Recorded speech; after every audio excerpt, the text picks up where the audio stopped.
रामकृष्ण हरी विठ्ठल केशवा गोविंद माधवा.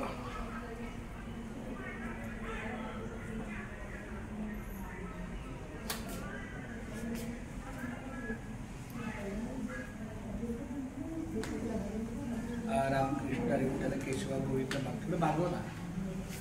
काय नाही, कालपासून मला थोडे रामकृष्णाने काल आपल्या आतमध्ये बेडरूममध्ये काही लिहिण्याची किंवा वेटिंग व्यवस्था कमी असल्यामुळे इथं आपलं थोडंसं यांच्या विनंतीने मला थोडा वेळ मिळाला. रामकृष्ण विठ्ठल केशवा गोविंद माधव द्यायचा. रामकृष्ण हरी